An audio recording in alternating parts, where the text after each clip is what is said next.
Melissa, you sure about this guy? My best friend, Sarah, always had a way of cutting straight to the chase. Jack's different, I said as I packed up the last of my apartment into cardboard boxes. He's kind, genuine, and he loves me for me, not just some idea of me. Meeting Jack was like breathing fresh air. He was a software developer with a goofy smile that could light up any room. When we met at a mutual friend's party, he spent the evening making me laugh and listening to my stories about long night shifts at the hospital. It didn't take long for us to click. Jack's mom is a bit of a tough cookie, though, I continued, deciding to lay it all out for Sarah. I hadn't told her much about Mrs. Cole. The first time I met her, she looked me over like I was a car she was about to buy, very skeptical. She made a comment about my job, said something like, "Nursing is such a cute little career, isn't it? Like I'm playing dress up or something." Sarah snorted. Well, just watch yourself around her. These mother-in-laws can be tricky. Jack and I had dated for 2 years before he popped the question. He did it in such a simple yet perfect way, during a picnic in the park where we had our first date. It wasn't fancy, but it was us. I said yes without hesitation. The wedding was small but lovely, filled with close friends and family, except Mrs. Cole, who spent most of the time critiquing the floral arrangements and whispering to relatives. I tried to brush it off. I was marrying Jack, not his mom, I reminded myself. Jack suggested buying a house in the suburbs, I continued. It's beautiful, but the mortgage would mean tightening our belts for a while. Damn, straight into the deep end, huh?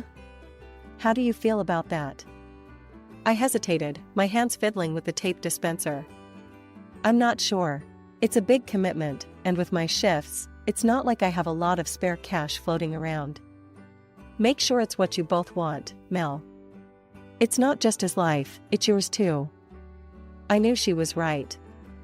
The idea of moving to a quieter place was appealing, especially considering the chaos of hospital life. But the financial strain was intimidating. Still, Jack was persuasive, saying things like, "We'll make it work, Mel. We always do." And his optimism was infectious. "We'll see," I said finally. "Let's get these boxes down to the truck." It had been a few months since Jack and I moved into our new house. I was still adjusting to the rhythm of paying the hefty mortgage every month, while Jack took care of our other expenses.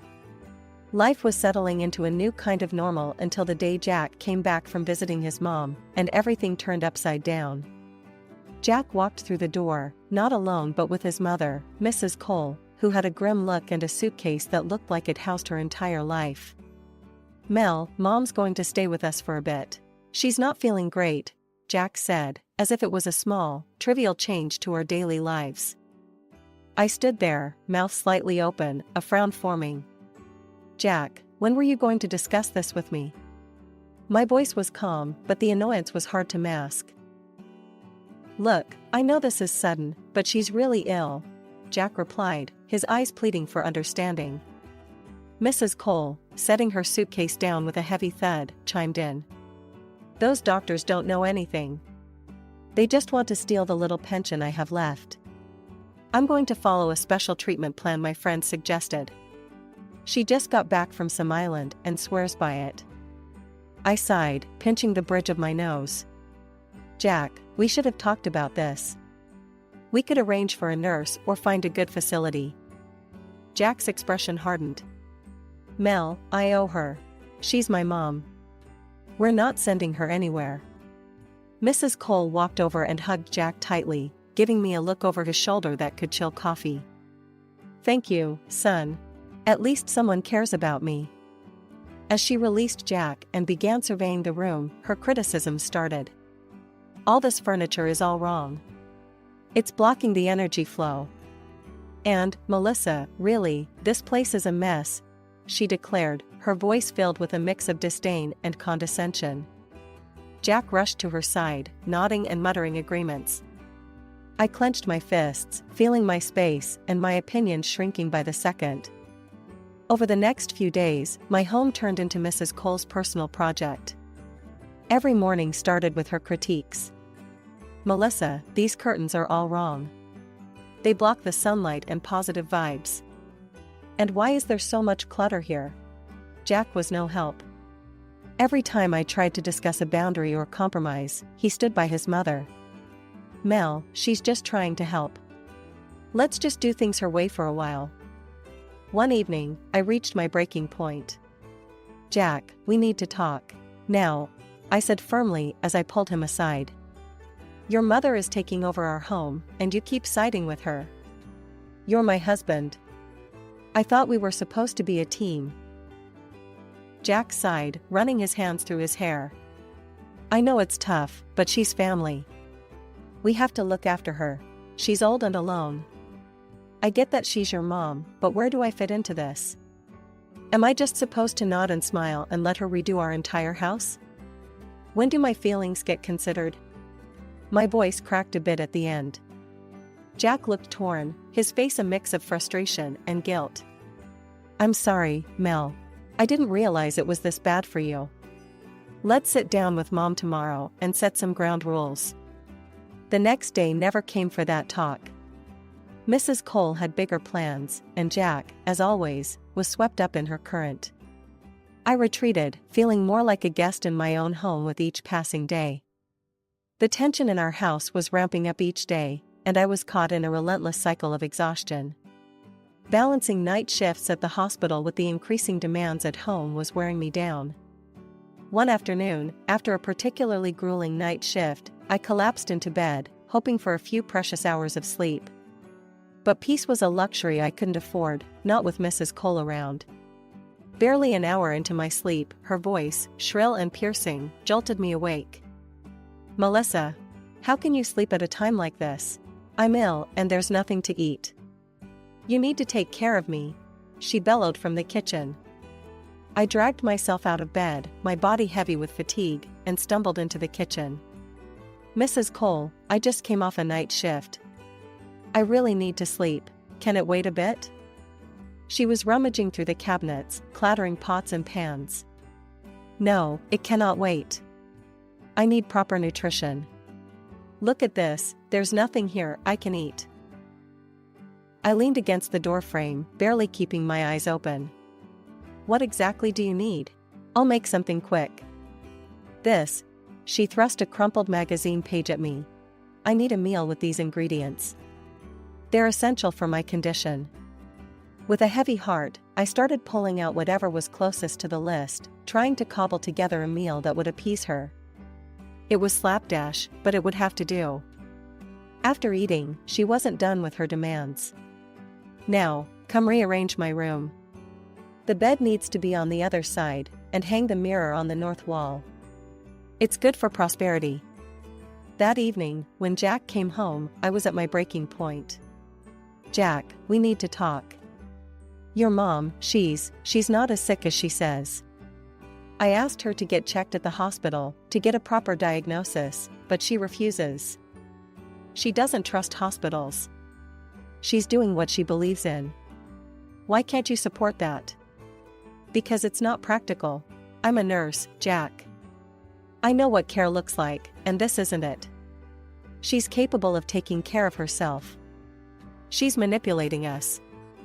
Jack shook his head, disappointment etched across his face. I can't believe you, Melissa. You're supposed to be compassionate. How can you be so heartless? Feeling defeated, I walked away from the conversation, my mind a whirl of frustration and sadness. This wasn't the life I'd signed up for. I loved Jack, but living with his mother under these conditions was turning our home into a battleground, and I was losing. A month rolled by, and miraculously, Mrs. Cole was prancing around the house like a spring chicken, the picture of health. Her miraculous recovery had me doubting the severity of her illness in the first place. It was high time we discussed her moving back to her place. One evening, as we were clearing the dishes, I broached the topic. Mrs. Cole, you seem much better now. Have you thought about when you might go back to your apartment? She didn't even blink, washing a plate with a slow, deliberate motion. Oh, I've taken care of that. I canceled the lease. I'm staying here permanently. I nearly dropped the dish I was holding. Permanently? Yes, dear. It's for the best. I'm here with family. The news hit me like a ton of bricks. This wasn't part of the plan. I found Jack in the living room, deep into some game on his phone. Jack, we need to talk. Your mom just told me she's canceled her lease. She plans to stay here permanently. Jack looked up, his expression neutral. Yeah, I thought she might. It's better this way, she's family. But we didn't discuss this. Jack, we can't afford another person in the house. And honestly, her being here it's a lot for me to handle. Jack sighed, putting down his phone. Melissa, it's only been a month. You haven't really given it a chance. We can make this work. We're a family. Feeling cornered, I threw myself into work, picking up extra shifts to manage the mortgage and the growing expenses. Meanwhile, Jack's contribution remained the same, but the burden didn't feel evenly distributed anymore. Back at home, mealtimes turned into another battleground. Mrs. Cole insisted on a specific diet, lean, bland, utterly tasteless stuff that sapped the joy out of cooking and eating. One night, as I served dinner, Jack made a face. What's this? It tastes like cardboard. It's what your mother requires, I replied, my patience wearing thin. Well, can you cook something different for me then? Something with a bit of flavor? I clenched my jaw, holding back a sharp retort. Jack, I'm not running a restaurant here. I'm working day and night. If you want something different, maybe help out? Jack pushed his plate away, his mood darkening. Forget it. I'll order something. The financial strain was becoming unbearable. Mrs. Cole, noticing the tension, finally spoke up one evening. Melissa, I see you're stressed about money. I'll give you some each week to help out. True to her word, she started handing me $100 to $200 every week. It wasn't much, but it helped ease the pressure slightly. Yet, the core issue remained unaddressed. It started with little things, missing earrings, a bracelet here, a necklace there. I'd put them down, and then poof, gone. I thought I was just being forgetful, until more items began disappearing. First, it was my gold jewelry, and then household items like a vase and some small decorative statuettes. It didn't add up. I wasn't misplacing these things, they were being taken. One evening, I finally voiced my suspicions to Jack.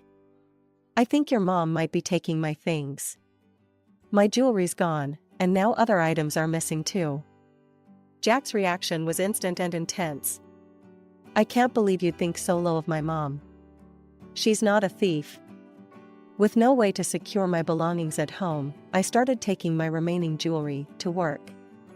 It was ridiculous, carrying around valuables, because I couldn't trust the security of my own home. But what else could I do? Then one day, I came home early from my shift, the sun still high in the sky. What I saw in front of our house stopped me dead in my tracks. Mrs. Cole had set up a makeshift table on the sidewalk, covered with what looked like a garage sale setup. But it wasn't just random knickknacks, it was my stuff, my cosmetics, some clothes, and even personal items, all laid out for anyone to buy. Mrs. Cole, what is this? I approached, my voice shaking with anger. Oh, Melissa. I'm just helping out. You said we needed money, so I'm making some, she replied cheerily, as if she was doing me a favor. This is my stuff. You can't just sell my things. I exclaimed, grabbing a sweater off the table. Look, I'm just trying to help. You keep saying money's tight, so I thought I'd clear out some clutter and make a few bucks, she explained, as if it were the most logical thing in the world. I was seething, so that's where her money comes from, which she shared so generously with us. Without another word, I started packing up everything. My hands trembled with rage as I stuffed my belongings into bags. I called Jack immediately, my words tumbling out. Jack, your mom is selling my things on the street. You need to come home now. He was silent for a moment when he arrived and saw the scene. His mother, caught in the act, tried to explain, but I was too furious to listen. Melissa, she was just trying to help, Jack said finally, siding with her yet again. Help? By selling my personal items? I couldn't hide my disbelief. This isn't helping, Jack. This is crossing a line. I couldn't take it anymore. The next day, I hired a locksmith to install a new lock on our bedroom door. I moved all my valuables and anything I cared about into our room and turned it into my personal fortress. At least in there, my world remained untouched. Jack was cold about it, saying I was overreacting. You're locking away from your family, Melissa. That's what you're doing. Family doesn't steal from each other, Jack, I retorted, my voice icy. He didn't have much to say after that. The house felt more divided than ever, my little locked room versus the rest of the space, which seemed increasingly dominated by Mrs. Cole's whims. For a brief spell, life seemed to return to a semblance of normalcy. Mrs. Cole kept to herself, and my belongings remained untouched. I began to relax a little, hoping that maybe, just maybe, we had reached an understanding. But that peace was short-lived. One afternoon, I came home earlier than usual. The house was quiet, too quiet. Instinctively, I felt something was off. I dropped my bag and headed straight for my room, the sanctuary I had locked away from the world. The door, which I always kept locked, was ajar. My heart sank. I pushed the door open and there she was, Mrs. Cole, rummaging through my dresser, her hands full of my jewelry. The sight of her ignited a fury in me I had never felt before. Mrs. Cole, what on earth do you think you're doing? My voice was sharp, laced with anger. She jolted, clearly not expecting me. Her face morphed quickly from shock to defiance. I stormed out to the living room and yelled for Jack, who was in the kitchen. He came running, a look of concern on his face that quickly turned to irritation when he saw the scene. Jack, look at your mother. She's stealing from me. I pointed towards Mrs. Cole, who followed meekly, clutching my jewelry to her chest. Jack looked from me to his mother, his expression darkening. Melissa, why must you always assume the worst? She's my mother. Your mother who's standing right here with my jewelry in her hands. I couldn't believe he was still trying to defend her. He turned on me, his voice rising. You know what, I'm tired of this, Melissa. Tired of your constant complaining, your accusations, your distrust. His mother stood by, nodding along to every word he said, a smug look on her face. You don't cook properly anymore, you hide things, you separate yourself from us. What kind of family is that? Jack continued, his words slicing through any remaining bond we had. I looked at him, really looked at him, and I saw a stranger. This wasn't the man I married. This was someone else, someone who would choose his thieving mother over his wife. I want a divorce, Jack, I said quietly, the words tasting bitter but necessary. His response was immediate and cold. Fine.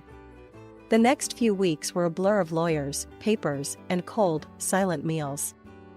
We agreed to sell the house and split the proceeds. I didn't argue, I just wanted out. I found a small apartment and moved my most precious belongings there, leaving behind a life I could no longer bear. Driving away, I didn't look back. I had new beginnings to chase, and this time I would make sure they were filled with trust and respect, something I hadn't felt in a long time.